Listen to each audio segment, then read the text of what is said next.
So before we get started, we have a few items to review. This project is funded under OJJDP under this award number shown here. Additionally, the opinions, findings, and conclusions or recommendations expressed are those of the authors and don't necessarily or reflect the Department of Justice. Moving into who we are the Tribal Youth Resource Center, a program of Tribal Law and Policy Institute. We envision a future where Indigenous youth thrive through traditional ways of life, enhancing opportunities for Indigenous communities to expand their potential in protecting and nurturing their most sacred asset, the youth. At TLPI, we are dedicated to providing free publication resources, comprehensive training and technical assistance for Native nations and tribal justice systems in pursuit of our vision to empower Native communities to create and control their own institutions for the benefit of all community members now and for future generations. You can also find these different programs with TLPI shown on the screen here, or visit us by visiting home.tlpi.org. Welcome. I'm Ashley Anderson, one of the presenters today. I'm a CDC, so chemical dependency counselor, and also I have been doing this work for the last, working with at-risk youth for about the last 12 years. And so it's a great honor to be here and working with everyone and professionals and healing our youth. I do this work really so that my children and the next generations to come no different. And so now I have the great honor of passing it over to Judge Pat. Hi, everybody. Welcome to our OLE today. My name is Pat Sekaquaptewa. I am the manager of the training and technical assistance portion of TYRC for juvenile healing to wellness courts. But I'm also a tribal judge, and I've been teaching at the universities also in law and Native American studies over the years. Welcome and thank you for joining us. And I will hand it off to Erin. Thank you, Pat. Mitakiapi, chante washtenape, chuzapi, Erin Thanel kimachiapi English, Winachcha tokahe, hinape wi himachiapi Lakota. Hello, my relatives. I greet you with a good heart and a handshake. My name is Erin Thanel. My Lakota name is First Flower That Blooms Woman. I'm a mama and a grandma, and by training, I'm an MSW, and I've been helping and working with our communities for about 15, 20 years, something like that. I'm showing my age, but I'm really happy that you are all here. I'm so lucky to be working with the people on our team. They're an amazing team, just really good-hearted people. And we're really excited to be here today. And let's go on and start our journey. We'll go to the next slide. So our learning objectives today, obviously you're here, we're going to be talking about screening and assessment in juvenile healing to wellness courts and programs, looking at screening and assessing for substance use, criminogenic risk and need.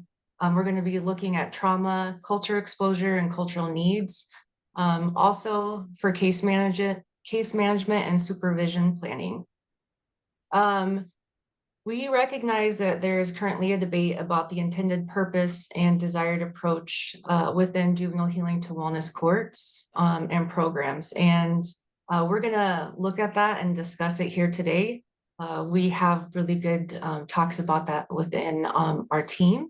And, we're really looking at the current literature and the trends going on within the juvenile justice movement, and then also within our tribal courts. So looking at that intensive monitoring and supervision, and we're really pro strength-based and trauma-informed. So we're going to have that discussion here today, and how that is implicated with screening and assessment for case management. Also going to look at the impacts and the purposes and impacts of specific screening and assessment tools in case management and planning. So we're going to talk a little bit about biopsychosocial, the R&R tool, which is the risk, need, and responsivity tool. We're going to look at wraparound strengths, need, and cultural discovery assessment tools, and a couple other tools that we're going to touch base on. And then we're going to consider how different tools may be needed to work with court-involved youth. We have a little breakout session that we get to touch base with you guys and hear from you. And we always love to do that. So we'll go ahead and move on.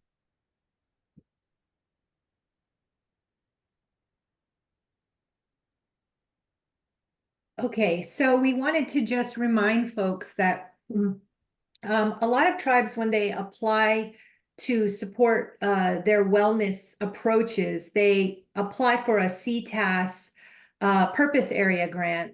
And primarily, we tend to see them applying for purpose area 8 for juvenile healing to wellness courts. And within that purpose area, they seem to be dividing their programs between courts and dockets. So a court, you'll see here in the blue rectangle, is connected to the tribal court. It's a special therapeutic docket in addition to the existing tribal court dockets.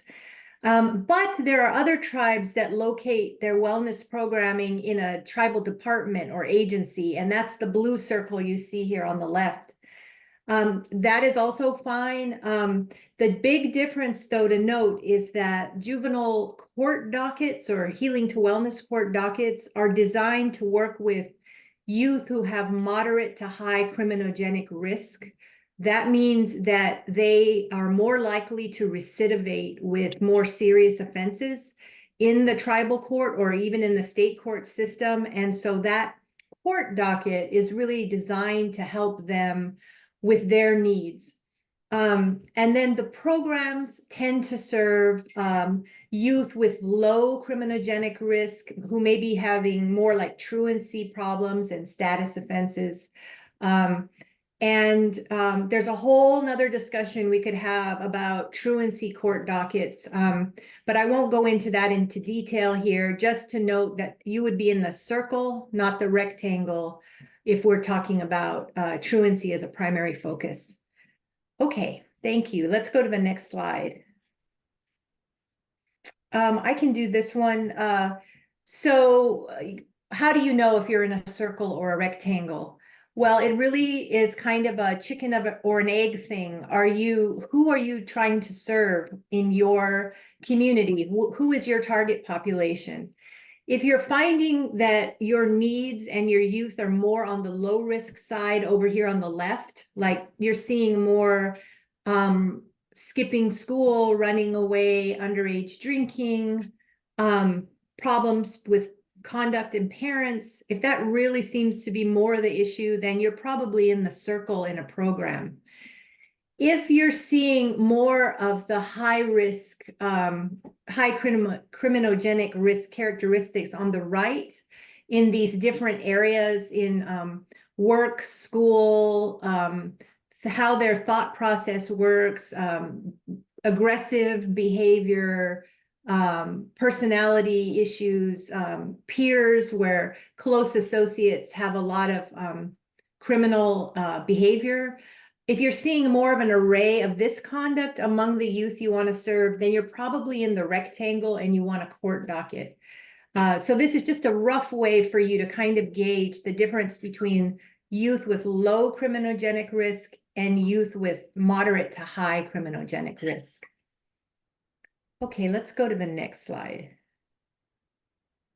Looks Thanks, like Pat. a poll question.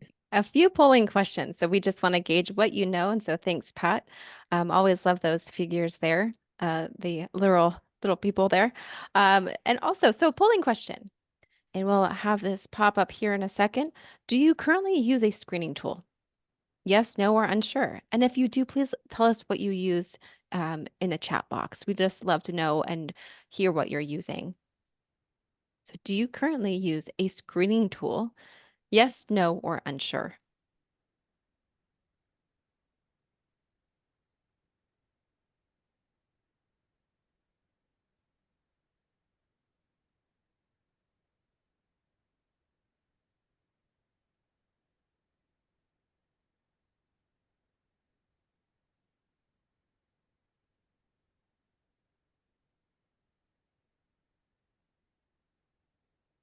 And thank you, Selena, using the chat box. Personal balance assessment.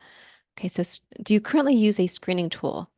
And the answers are pretty mixed across right now. And so this tells us we might need to go into further detail of some of the things.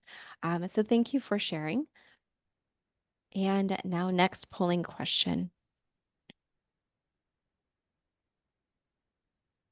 Do you currently use an assessment tool in your juvenile healing to wellness court or program? Yes, no, or unsure.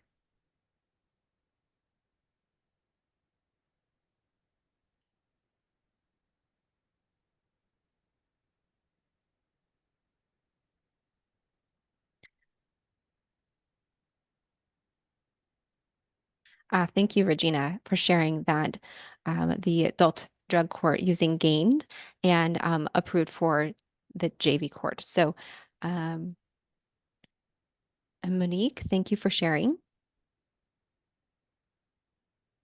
Wonderful. So getting set up. Also, very similarly as before, a mixed across. So yes, no, and unsure. So I'm so glad that you are all here today, that we could dive into what some tools that you might want to consider and how to get them vetted by your organization and leadership and why you might do that. Remember those figures at the very beginning, the low risk, high need or high risk, high need, the programming and the courts. So depending on who you are going to serve, maybe also the tools that you might use. So next slide, please. So why do we screen and assess? I love this quote from our colleague, Chris Pacheco. She's with TLPI, Healing to Wellness Court. She says, screening gets us to the ballpark and assessments gets us to home plate. It gives us an idea of understanding and tells us what we need to do. Think of it this way. Screening gives us the understanding. What sport are you playing, right? Where do the youth need to go? Is this the right fit? Are we doing them a disservice of having them in a program where they need a court or vice versa? Are you mixing risk levels?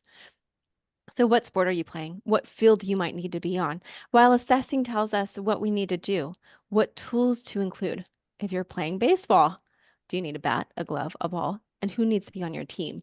Very similarly, what tools do you need? What activities do you need? And who might you need to plug in to serve that individual and to get you to home plate? Next slide, please. Hey, thanks, Ashley, for basically moving us into and giving us that introduction of the importance of screening and assessment. So here we have, the main three introductory reasons of why we screen and assess. So we're really looking at the great importance of early identification and intervention so that we can de-escalate any type of issues that are arising, right? So we're really trying to help this youth and the families that are in need of support, and we want to reduce long-term harm. Also reducing criminal activity, the health complications that come with substance use, of course, any legal consequences, and then social problems, perhaps they're getting in trouble with at school, fighting with peers, etc. Also, when we screen and assess, we're really trying to see what are their needs, what are their strengths, so that we can develop a healing and wellness plan that is very individualized to what they need. Really looking at in the community, ideally, keeping their health and wellness plan in the community that's, proven to be a better, have better outcomes instead of sending our youth away. So the resource allocation, seeing what supports and services are in the community. Again, also looking at what mental health support, behavioral health support is there to add to their plan. Again, also improve outcomes, behavioral health, education, pro-social success, boys, girls club activities, cultural programs, what we can do to reduce and prevent recidivism, and then breaking the cycle. But one thing here that I really encourage our tribal communities is we are Indigenous people. And all of our Native nations, we have a blueprint that our ancestors have handed down for a long time. And we had healthy and well communities before colonization. We had coming of age ceremonies. We helped prepare traditionally our Native youth, our children and our Native youth with positive, healthy development. And that was disrupted because of colonization and the various things that have happened to break apart our families. So I really encourage you, as part of your developing your programs in your juvenile healing to wellness courts, you know, what was that traditional blueprint of raising healthy children and healthy youth that would be coming into your program? You know, what were those interactions? What were those ceremonies? Those are really important parts of, you know, planning your program as well. Okay, we'll go ahead and go into the next. So as you're developing looking at what you're going to have for your screening assessment, of course, we have the Juvenile Drug Treatment Court guidelines to help with the framework. This is one of your frameworks to help guide, like, what am I supposed to be screening and assessing for? Well, the guideline 4.1 is helping you to see that you should be screening and assessing for alcohol and other drugs, criminogenic needs, which we're going to discuss all this in more detail, mental health needs, history of abuse and other trauma, strengths and needs, parental drug use, as well as mental health needs and parenting skills. Let's go ahead and move on.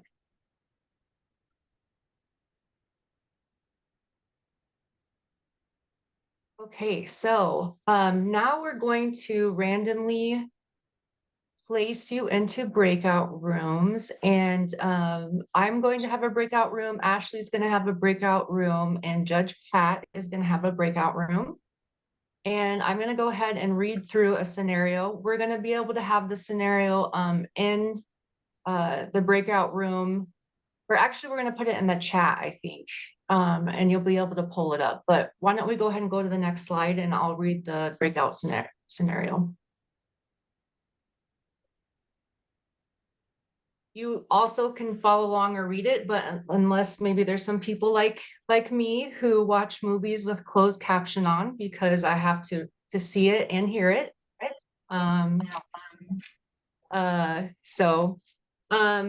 As I'm reading this, or as you're reading through it, if you see anything that you're like, wow, that might be something that struck me that I feel like we should screen or assess for, please, you know, take note of that or write a note down. So Ia, which is Stone in Lakota, is 16 years old and lives with his dad and his new stepmom, whom he shared he does not like. He voiced that he doesn't want to live with his mom and stepdad anymore because he's too loud. And at one time, Ia was very close to his grandfather, who helped raise him. He taught Ia many Dakota ways of life, including traditional songs, their creation story, to which his name is connected, as well as gathering and using medicines for prayer. Ia is also a budding artist, and at one time expressed he would really like to save up to buy a car. Ia was referred to the Juvenile Healing to Wellness Court after being picked up by the tribal police for possession of alcohol and assault under the tribal code. He was at a friend's party when he got into an altercation with a youth identified from a local gang. Recently, Ia has missed quite a bit of school and has failed to complete a required English course, which puts him out of sequence for on-time graduation. He will need to make up the English course. He has agreed to participate in the Juvenile Healing to Wellness Court.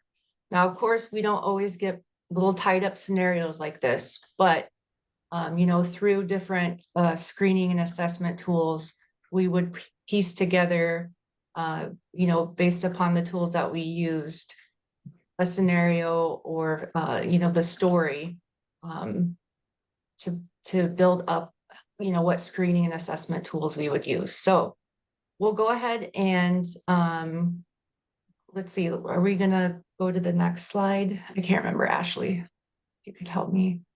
Sure. I think we are ready to break out, and then we'll have the different prompts from each one of us, and we'll have the scenario in the chat box as well. Okay, great. Yes, thanks.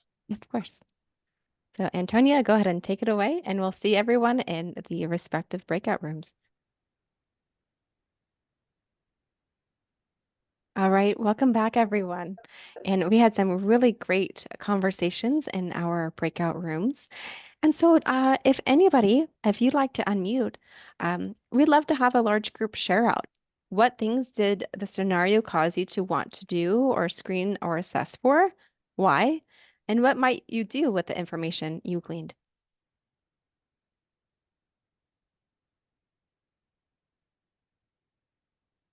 And feel free to unmute or use the chat box.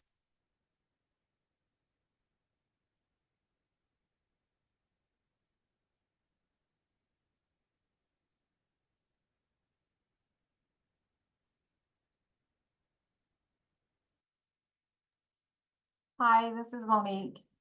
I think one of the things that was brought up by, I think it was Alana, was the mental health for the juveniles. I think sometimes, I don't know if it's so much as the screening questions aren't, understood or explained to them properly to get a better feeling of, what the juvenile or, anyone, it could be an adult also would need. And I also mentioned the goals for the juveniles, goals that are reality, that are attainable, that aren't, they're not setting themselves up for failure and then end up coming back through the system again.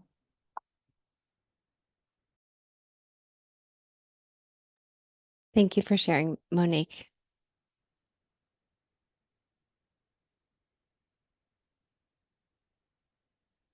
And anyone else would like to share what you heard or what things came up?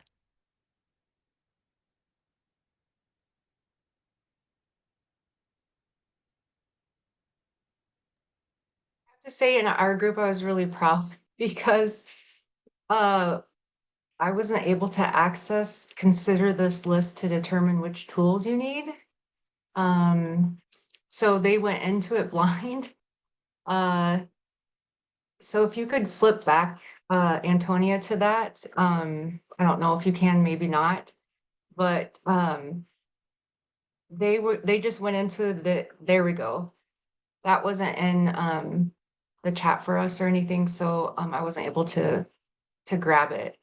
And so they went into it just not even having that list. And I was like, yeah, because, they were going and thinking like, the substance use and mental health. And then somebody was like, well, what about the goals? And then they really started thinking about really strength-based just naturally. And I was like, yes, and that made me really, really proud of like my fellow Native clinicians and the practitioners out there and just my relatives that are working with our youth. So I was really happy about that.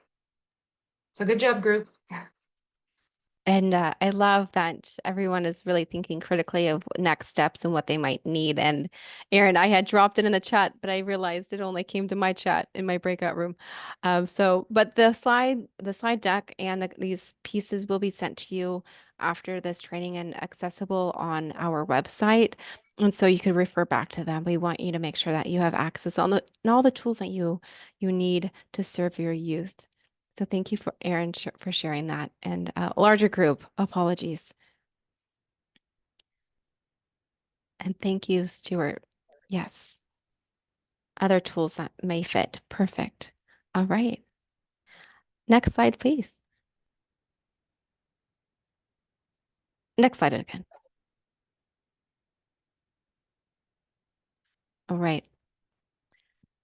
So substance use and co-occurring disorders. Screening and assessing youth for substance use is a proactive approach to address issues very early on, providing timely intervention that could prevent the escalation of other problems to improve long-term health outcomes and support academics, social development, and reduce the burden of families and communities. So consider making sure to screen for substance use and co-occurring disorders, mental health, when we say co-occurring, substance use and mental health. It may be that they don't have that disorder or a disorder, but screening for and maybe screening out for those things. And it could be something underlying, but doing it timely so we can improve those long-term outcomes. Next slide, please. So what are some of them? I have a list here, and I'll just briefly go over them. And the ones highlighted are the ones identified and mentioned on the Juvenile Drug Court Treatment Guidelines 4.1. But there are an entire gamut of them out there. But we're just really talking about some that are known or have been suggested. And also, you can click on these links in this slide when you get access to them to take you to that place. So the CRAFT screening tool designed specifically for youth, this is the one highlighted here, is a quick and effective method for identifying high risk and low risk substance use behaviors. It consists of 6 questions related to situations that might involve substance use. So CAR, using substances while driving or being driven by someone under the influence. Relax, using substances to relax. Alone, using substances while alone. Forgetting things while using substances. Friends, being told by friends or family to cut down on use. And trouble, are they getting into trouble while using substances? It is a score of 0 to 1. It typically indicates no significant problems, though it might suggest the need for ongoing monitoring and education about substance use to prevent future issues. We have S2BI and BSTAT here. And S2BI is a screening tool designed to quickly assess the frequency of substance use among youth through 3 straightforward questions.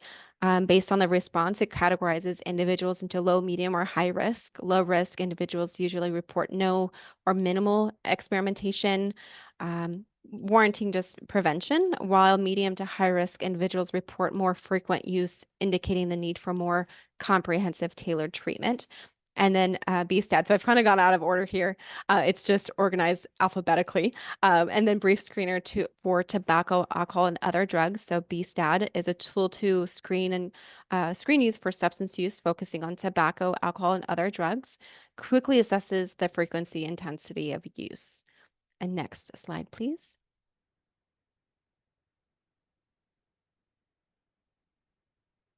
Okay, and so continuing on here, so SASE A3, another one identified in the Juvenile Drug Court Treatment Guidelines, and is a comprehensive assessment tool designed to identify substance use disorders in adolescents. It uses both obvious and subtle questions to detect patterns. And then audit, developed by WHO, World Health Organization, to identify individuals with hazardous and harmful patterns of alcohol consumption. So just some tools here to use with youth if they have been screened in for substance use. And next slide, please. So what are some of the assessment tools? So now we've done some screening. Okay, now we have some indication that they do have an underlying substance use disorder or co-occurring disorder. And you might be working with a clinician of this. You may have done the screening and now it's gone to the clinician or you're working in partner with them. GAIN is the one identified in the Juvenile Drug Court Treatment Guidelines. I believe we had a grantee here who said Gaines was the one that was vetted by the council.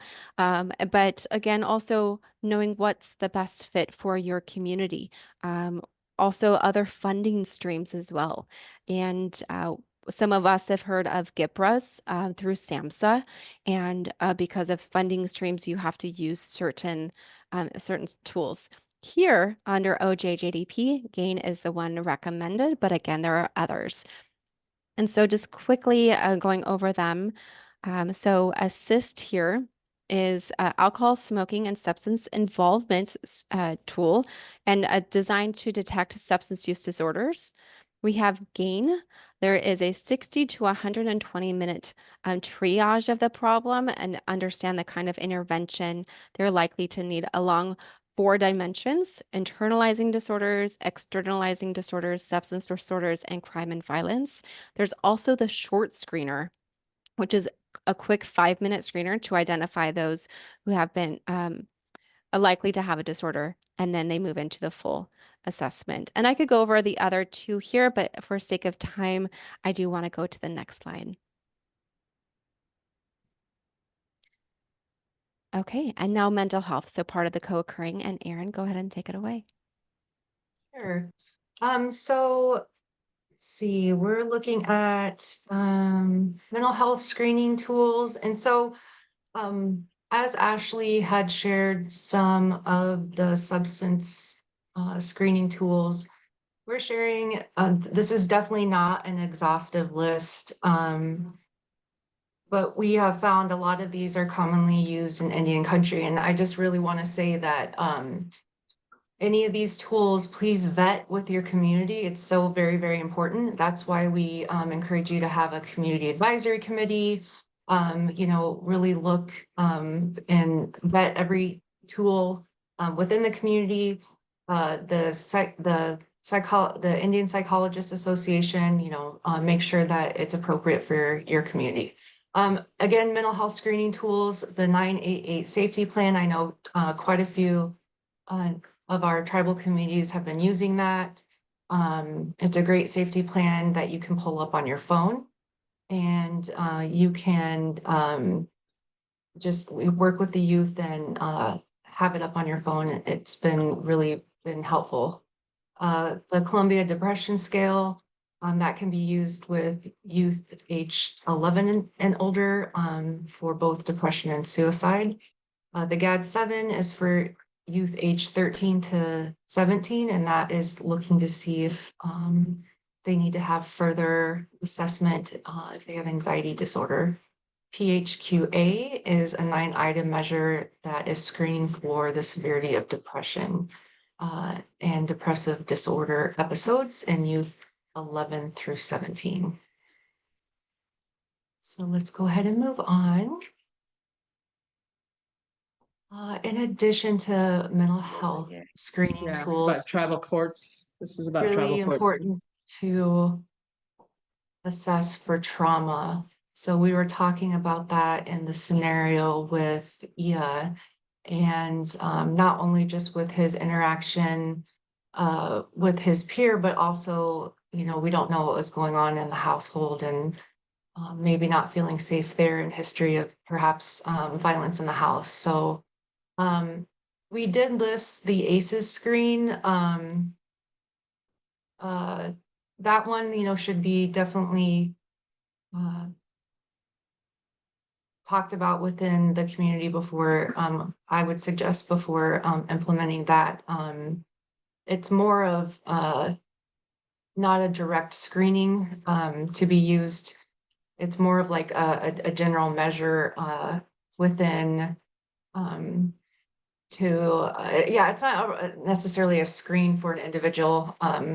It can be triggering, but we did include it because it is listed on some of the recommendations, but we can talk about that additionally in TA sessions as well.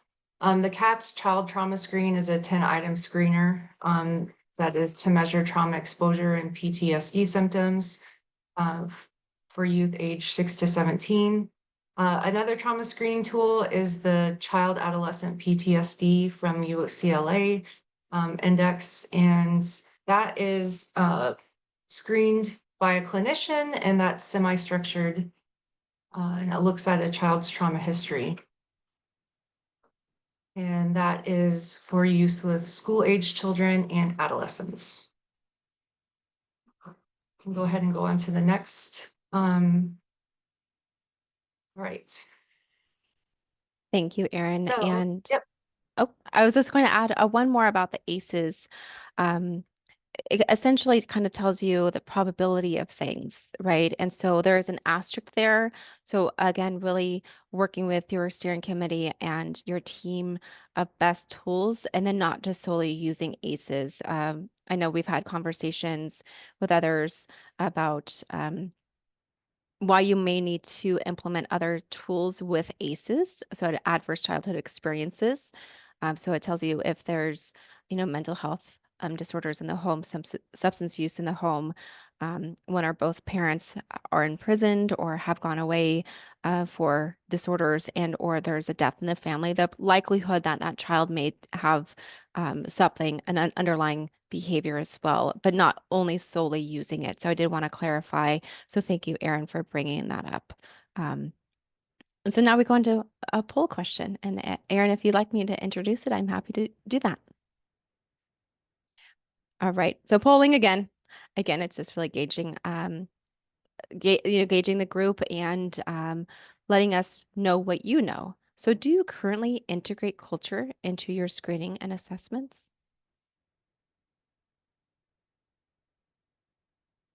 Do you currently integrate culture into your screening and assessments? If yes, I would love to know in the chat box what you do.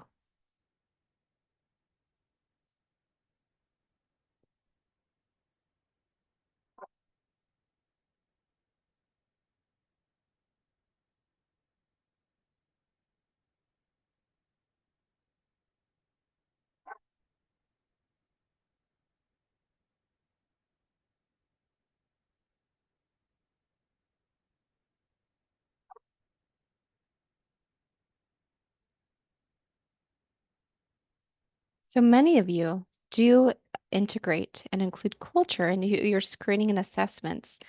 And when we look at the 10 key components with screening and assessments, there's an asterisk there to include culture. And so some of you say no or unsure, and why this is important. So Erin, go ahead and take it away. Love to hear that. Okay. We'll go ahead and go to the next slide. I was just looking at what Philip put. We are a traditional tribal program, so our assessment really goes into people's experiences practicing our culture, berry picking, fishing, hunting, dancing, singing, drumming, etc. Oh, I love that. Absolutely. So you can see on the screen a couple of bullet points on the importance of cultural assessments and how they can be very supportive. And just overall, I really like to remind, everyone that we're sovereign nations, and as tribal sovereign nations, we have the right to govern our own community, the ability to preserve our culture, which is so very important, and the right to have to make decisions about our land and our citizens, and make sure that our children are healthy and well. And when they are experiencing challenges in our programs, and it's very important to ensure that they have access and means to have healthy development. And one of the most positive protective factors for our Native youth is connection to their tribal culture. It has been shown to improve their positive mental health, short and long-term outcomes. So it's so important to connect them to their culture, and it's increasing their access, and having these cultural assessments is just empowering them to better connect to their culture. And it's just really important to be able to provide that to them through various ways in their wellness plan. Okay, go ahead and move on. And this was just one little example. I have throughout the number of years have helped different tribes with developing cultural assessments. For some of them, like Philip, you had mentioned with yours that it goes into, it's very, it seems like culturally tailored to your specific tribe. And, you know, a lot of the different tribes and tribal programs like to do that. And some of them like to use some of the tribal assessments that are out there that we'll get to here in a minute. But for those of you that are looking at developing tribal assessments, here's an example of one that question that is productive, or I would say is effective, is do you or your family participate or would like to participate in cultural practices? And then of course it'd be tailored to what is appropriate for your community. And this is just an example of offering different practices or gatherings that are appropriate to your specific tribe. An ineffective, or I would say needs attention example, is just a kind of a blanket statement of do you and or your family practice Native American culture? And actually, even on the left, I would say, for example, myself, I would say in Lakota cultural practices, I would stay away from Native American culture. I think most of us identify with who we are with our tribe. Native American culture is very broad and pan-Indian type. I would be more specific. Another amazing thing that I love learning about with working so many of our tribes is, you know, youth have said, like, what do you mean practices? What does that even mean? Like, this is just the way I live. This is just who we are as our people. This is just what my family does. And I thought that was just brilliant. And I love that. I remember one time I was working with an elder for a focus group, and he was like, if you want to know the wisdom of a community, you listen to the elders, but if you want to know the truth of the community, you listen to the youth. And I'm like, I felt like that was so insightful for the youth to give me that insight of, you know, something that I wouldn't have thought of, right? You know, to phrase a question in a certain way. You don't always have to say what practices. It's just, that's the way it is. That's the way we live our life as Lakota people, for example. Also, if maybe if the person is referred by child welfare or other agencies, it can maybe be seen as a sense of distrust. If they're maybe perhaps the ones that are doing the cultural assessment. And then recommended is approach cultural assessments in a well-planned, culturally appropriate, trauma-informed way. Always consult local elders, cultural and spiritual leaders, the youth and families, like I said, because they'll give you really great feedback. Yeah, and then always just collaborate with the youth to fill it out in a very like safe, comfortable space once the trust building has occurred, because I think you'll receive a lot more feedback and engagement from the youth. And I'll get a little bit more into about that trust building in a little bit in one of the further examples of the cultural assessment. Okay, let's go ahead and move on. All right, so these are just a few cultural tool assessment examples that are out there. Dr. Cecil Whitehat's American Indian Traditional Family Roles Assessment Tool. That is from my tribe, from the Rosebud Sioux tribe, and that again is looking at traditional family roles based upon our family roles for Lakota society. We also were able to share the Anishinaabe trauma programs, their intake form. So it's very based upon their trauma programs way of looking at how they engage youth in their cultural practices and gatherings and their identity, but it's a very good example. We were able to share with permission the Winnebago tribe of Nebraska, their intake cultural identity scale, which again is another really great example. Like Philip had shared, it's very traditional tribal program based upon the Ho-Chunk culture. And then these last two are ones that are can be used, it's more broad. It's not tribal specific. So the cultural connectedness scale revised is, has fidelity and can be used by many different tribes.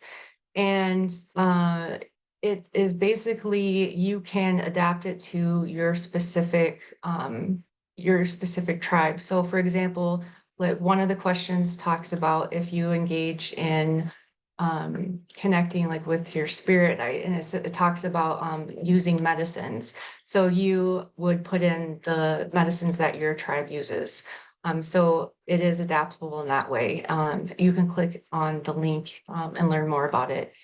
The personal balance tool I absolutely love. That was made by youth from the Youth Council of Fresno American Indian Health Project. I have been using both of those tools with tribes now for many, many years as an evaluator. This is a great tool. It's based on the medicine wheel, physical, emotional, spiritual, mental, the youth. So if you're a medicine wheel based tribe, you can use that tool to help them set goals. It really could be useful for the Healing to Wellness program or the Healing to Wellness court. Once they're at that goal setting, you can match incentives to it. It's a really great tool. Okay, we'll go ahead and move on. Yes, you will, Selena. You will get a copy of the PowerPoint and you can explore these links and then follow up with us. And we will be happy to like work with you on how you can implement the assessments. It's like one of my favorite things to do is work with the cultural assessments. I love it. I've been doing it for quite a few years with a number of tribes, and I'd love to help you. So screening for criminogenic needs. So if we look back and think back with the scenario, and we're thinking that maybe we need to screen Ia for perhaps his criminogenic risk for future assaults. So we're going to move into this a little bit more in the next couple slides. So let's go ahead and move on. So one of the tools that is out there is called the risk need responsivity, or the R&R. And this is looking at really assessing for, or screening for, not assessing, screening for a youth's risk for criminal recidivism, or the likelihood that they'll fail at rehabilitation. And that actually is really looking at the criminogenic risk. And then it's going to look at if interventions can be successful in focusing on the specific disorders or condition that are responsible for what they perhaps were cited for or getting in trouble for. So Pat, could you maybe jump in about the mixing of participants and this is where it comes in, and it's so important about why there needs to have, you know, we're really looking at the low criminogenic youth that need to go in the programs, and then those that have high criminogenic risk are in juvenile healing to wellness court. Yes, I'd be happy to. So even in the state systems, the juvenile justice systems and juvenile drug courts have started doing this R&R screening. It's both to figure out what youth need, but it's also serving another function, which is to make sure you've got the right youth in your court docket, in your juvenile drug court or your healing to wellness court, because there's two things going on. One is they don't want to mix low-risk youth with high-risk youth because it harms low-risk youth. You can actually, there's a lot of research in the state systems that show that you can actually pipeline youth into the criminal justice and juvenile justice systems if you're mixing low and high-risk youth. And you just have to think about it for a minute. You know, you wouldn't mix in like a 13-year-old kid with a 17-year-old group of kids who are engaging in activities that are criminal in nature because it'll influence them. The other, I'm just trying to remember the other half of the issue. Net widening. So what happened in the States, and this happened years ago, like it happens recurrently in the state systems, that they will pull more low-risk youth into the court process so that they can beef their numbers of youth up so that they can get grants and justify their funding. And that's called net widening, and it harms low-risk youth for all the same reasons. Anyway, long story short, drug courts are using the R&R tool to screen out low-risk youth. You don't want them in your drug court. They'll do just fine in a tribal youth program, or actually, if you just leave them alone, they'll probably be fine. But if you pull them into your court, you don't screen them out, you will probably make things worse for them. So these R&R tools are very valuable. And then they're also used for case planning in juvenile probation. I think I'll stop there for our purposes today, but it's an important tool for those reasons. Thanks, Pat. We'll go ahead and move on. And Pat went through a lot of this, and just to save on time, because we do have a just brief video. So we'll go ahead and move on to the next slide.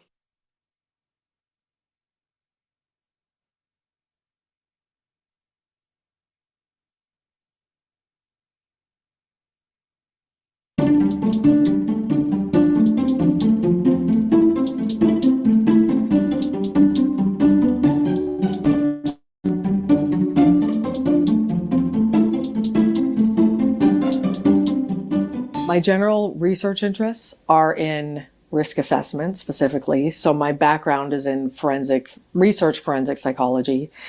And I'm very interested in looking at how risk assessment and risk need responsivity effectuate change in the way that we handle individuals in the justice system, especially juvenile justice. But I've also done some of that work with adults as well. So I'm very interested in looking in the implementation of these tools and processes, and seeing whether we can improve that to get better outcomes.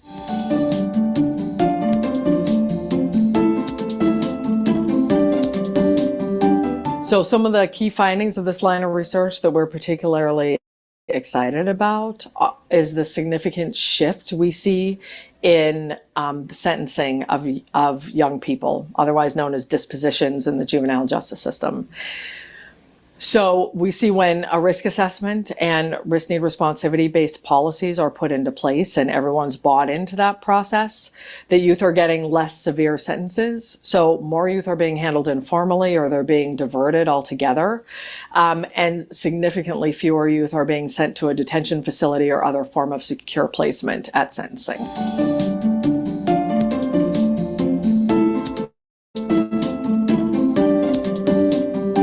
The implications of our research for policy and practice are widespread. I think all of the studies that I've done in the last 10 years are specifically about changing policy and practice. Our research has shown what kind of policies work well within probation departments and jurisdictions around implementation of risk assessment. So when should that risk assessment tool be done? How should it be used in case planning? How should that information be shared with judges, and so on? Some of this work has led to legislative changes in some states, which has been prompted largely by the Council of State Governments, based on some of the work that we've done.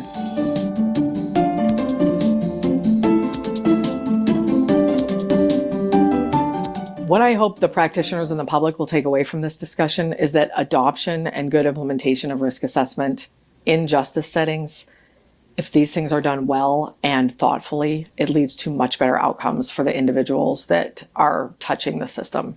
I think on balance, the meta-analyses and the research indicates that when risk assessment is being used, it's leading to better decisions.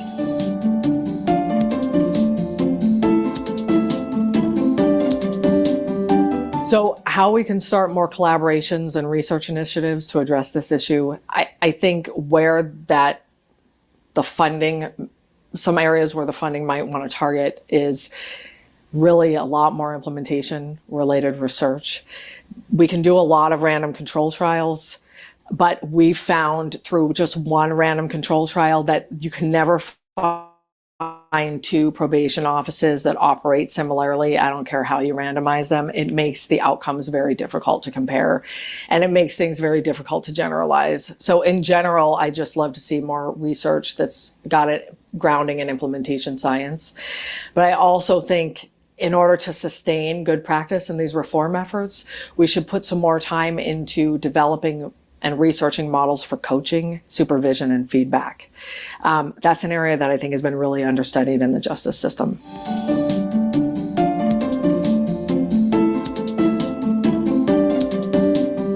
We could not have possibly done the research that we have conducted without NIJ's support.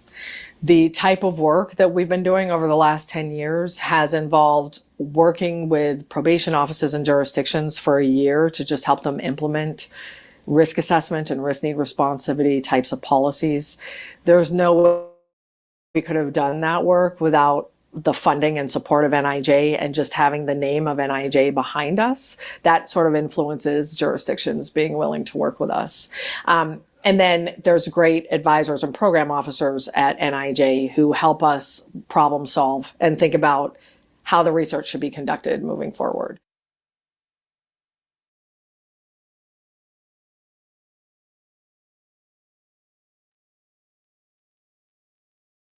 Thank you, Antonia, for playing that. So it kind of gives you an idea of why we should be screening and assessing. And so it kind of goes into also, as this woman talked about, kind of the issues maybe. And Pat will now talk to us about what the debate is about. So there does seem to be a debate among juvenile healing to wellness courts about screening and assessment. In some places doing it at all, and then in other places, what tools do you use? And I think part of the debate is maybe a misunderstanding of the purposes of screening and assessment. And we showed you that list of like, these are all the different reasons why you do it. You may be trying to sort out low-risk youth from higher-risk youth and make sure that you don't let low-risk youth touch the court system because it hurts them. That's an R&R tool. You might be just doing the screening for substance use issues, and then that tells you, oh, maybe I need to send them for a substance assessment for a substance use disorder, and then all the treatment that goes along with it. That's another purpose. Same with mental health. And then there's all the case management assessment tools, including the cultural ones that help you develop a case plan or a wellness plan for a young person and their family. And so I think maybe a lot of the debate and misunderstanding is not, do we want a cultural tool instead of one of those Western ones? But the question is, what array or combination of tools do we need to have in our toolbox so that when we need one for mental health issues, we've got one? Or maybe we screen everybody, assess for culture for everyone at the case management stage, but we still need all those other tools too. So it's really more of a question of building out your toolbox for all the purposes you might need for your population. And maybe there's not a debate to the extent that we think there is. So I would just ask your team to build that toolbox and have a conversation about, what's the full array of tools that you need. Okay, thank you.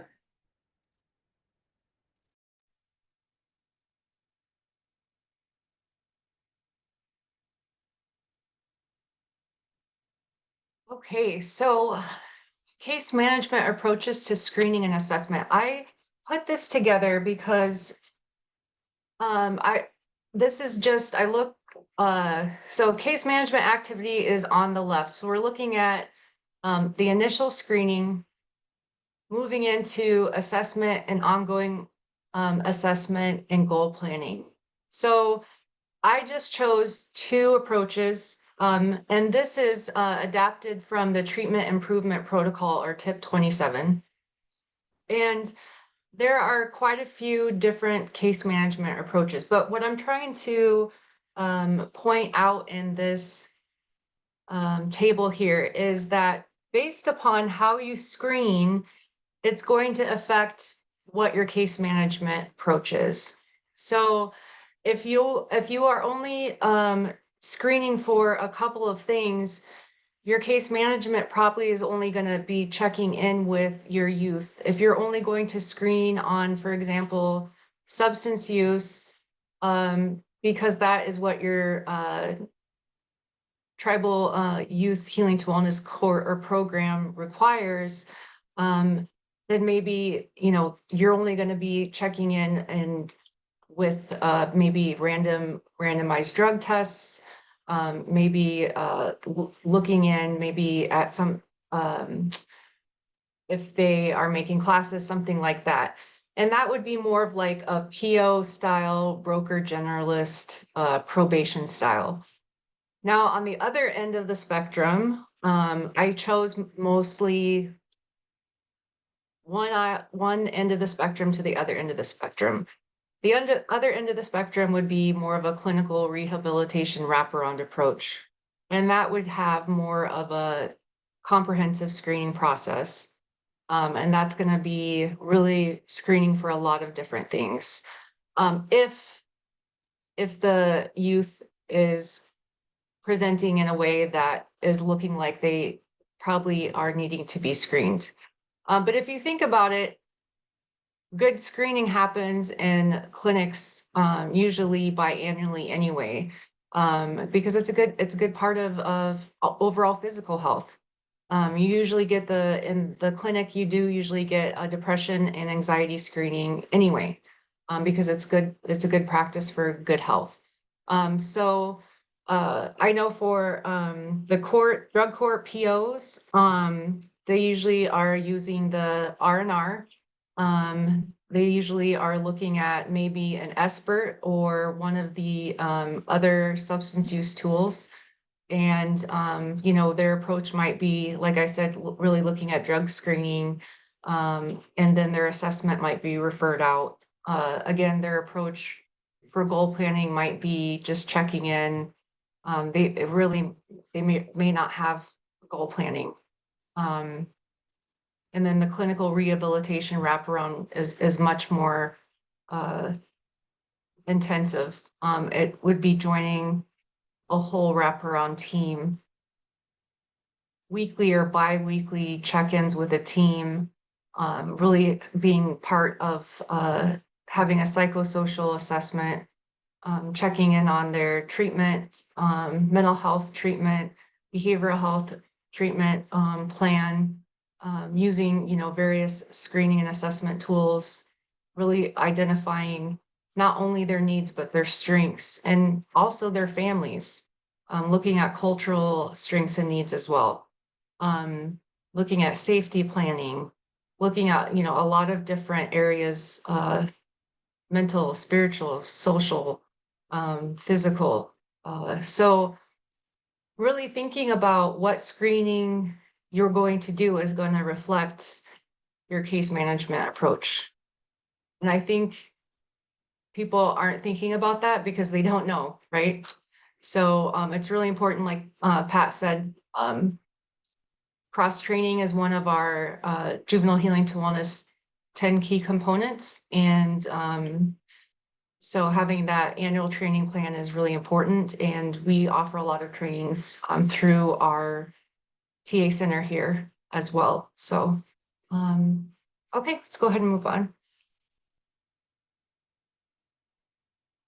I'm going to just quickly kind of go over this here, and this is as used by clinicians. It's a biopsychosocial assessment. I won't go into full detail, but you could read more about it when you access the slides, and just talking about the holistic approach and evaluation. And it might be, and we're talking about over communication of tools and assessments, what's in our toolbox, and also protocols and what requirements are, and asking some of the clinicians, are you using a biopsychosocial assessment? And it's the understanding a person's health and well-being, physical health, psychological, emotional, mental, and then also social. So the relationships and the environment. So full picture, that full individual. We see this used by your practitioners, other people sometimes in the hospitals. But if they're also screening and assessing for mental health disorders or co-occurring disorders, you may ask them, is this something that you might use as well? So going into that case management approach and trainings of, do we know these things and can we talk about them? Next slide, please. So within our juvenile healing to wellness courts, maybe some of the other courts too, you see the judges a lot of time request the biopsychosocial, just to get a good snapshot of what's going on with the youth, right? Like what's going on with their health. So we want to have a really good picture of and present to you also what's going on in Indian country. And so although it's often ordered by the judge and stuff, and a biopsychosocial does include mental, spiritual, emotional, physical. It is the framework is a Western approach and does look still mostly at the disease. It's a disease-based framework that looks at risk, harm, disease, compliant, non-compliant, whereas an indigenous approach is mostly looking at, this is a young relative. They have been healthy and well. What are their strengths? How can they be resilient and reconnect and be back in the sacred circle again? So we did have a source there that you can look at. So you can look at that again. And again, basically the critique is it's so important. The way that you screen and assess is going to affect the case management plan and affect how the youth does, right? It's going to affect how you build out their wellness plan. Even if you call it a wellness plan, you might just call it their case plan. And some people don't even like calling it case management. Me, for example, I like calling it a healing and wellness plan because language matters. So again, yes. So we just wanted to offer let you know that there are some different indigenous ways of viewing and approaching things out there, because it's important for you guys to have that access to that information as well. Okay, go ahead and move on. We will move quickly through these next set of slides, and I feel like we have been able to give the general understanding of why you do these things and how you'll do them. And so really just quickly with application, implementing these tools into your toolbox or having them readily available for your courts and programs, effectively identify and address underlying factors, and working and over communicating with your teams of the tools of which you're going to use, how you're going to use them, time and place of which you use them, and reassessing and also discussing risk levels as well. And so with the 10 key components and working with your TA, we can help better work with you in applying these tools and then just having them readily available and making sure that you and your team are trained in them. And also forward thinking of when I'm asking these questions, maybe knowing what questions will come up, or if a youth have said something that it goes, oh, that's number 17, even though I'm at number 14 of this question. So knowing what's next. And so I just wanted to quickly talk about application and working with you as your TA, as a TA center, how you can apply this into your court or program. And Pat, I know you have a little bit here on the screening process. Go ahead if you would like to just do a quick reiteration. Can we go to the slide with the diagram? I think it's right here. Yes. So we just put together this little flow chart. It's a way of thinking about how screening and assessment can happen in your juvenile healing to wellness court docket. So as you can see at the very entry point, you have screening, legal and clinical screening for eligibility. And the legal part, can be done by a presenting officer or a prosecutor who's basically screening out violent offenders and making sure whatever trigger crime or offense is pulling them in is the right set. And then, of course, the clinical screening is to see if they have a substance use issue. And if they do, then they can be sent off for assessments for substance use disorder. And then they're admitted or oriented to the Juvenile Healing to Wellness Court. And at some point here, there may be further needs assessments for case planning, case management planning, or wellness planning, including the cultural needs assessments. And then if necessary, actually, this can happen anywhere in the above boxes. They can be referred for clinical assessments for substance use and mental health disorder. And then they're in the program and they are moving through the phases and meeting all the requirements and hopefully graduating. And we just listed the key components that are relevant to this on the left and right-hand sides here on the slides. Okay, I'm going to hand it back off again. Thank you. Next Judge slide. Pat. Perfect. Great. And so we might need to skip over some of these. It'll just be reiteration, but the slide deck, when you get access, will go into further detail of the application and the tools and also resources like the 10 key components. So you'll be able to click on those. So if you can scoot us over to slide 44, that would be great. Yes, here's the continuum of care for communities. Just quickly here, we have the juvenile healing to wellness programs. So intervention low. So you'll have the prevention, and then we have intervention low, which is programs. So low risk, high need, and then into intervention medium. Those would be courts and some programs. But remember, refer back to your data and who the youth you plan to serve are. Remember those little people, the figures at the beginning of the slide, who you're going to serve. And so based on who you're going to serve, it also tells you what some of the tools in your toolbox that you might need and the training that you might need to have. And so next slide, please. So just quick review here, and then we'll do a closing. And we're just on the hour now. So being very comfortable with these tools. What tools do you want to have in your toolbox? Over communicate with your leadership team and your organization and steering committee of the tools that you'll need, being aware of and concerned with mixing of risk levels, and also time and place, having conversations. And it's through the relationships that you have with your youth that you might go, oh, this tells me that we might need to screen for this thing. Hey, John, I've been concerned about, you've been telling me these things, and I would like to ask you some questions and a holistic approach, right? And perhaps even considering motivational interviewing, guiding questions, having conversations with these young people. We know this works, right? Reducing recidivism and just really helping them as a whole person, as an individual, promoting community safety and supporting the holistic development of at-risk youth offenders. Next slide, please.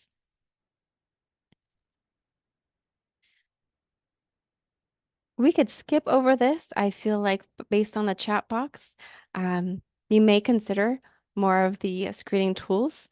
And so based on that, feel free to click on all of these resources here when you get the slide deck, learn more about them. The guidelines on OJJDP will give you more information on the ones that they recommend. SAMHSA, tip number 31 we talked about, and also the continuum of care framework. So lots of OJJDP resources here, but also SAMHSA. And of course, please call us. Please work with us as your TA, as a community resource if you have questions or concerns. And now we can move into evaluation, we'd love to know how we did as presenters, and we want to be mindful of your time here today.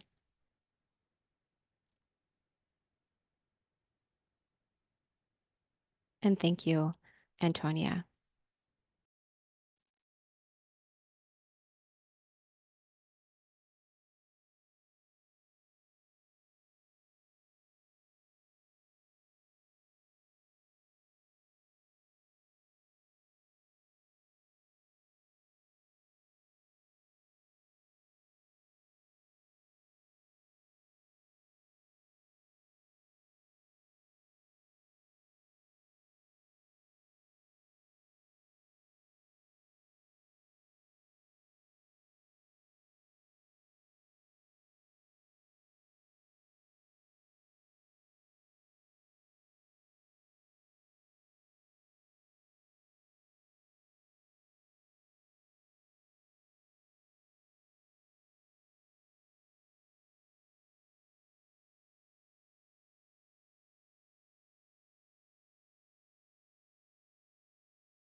And as we wrap up evaluation, again, thank you so much for being here with us today. We will get the slide deck out to everyone who registered. It will also be made available on our website at tribalyouth.org. And as you move through your day and through this next week, just continue to visualize what future generations might be like with your support and your dedication in serving our youth. And thank you again so much for being here. Please let us know if you have questions.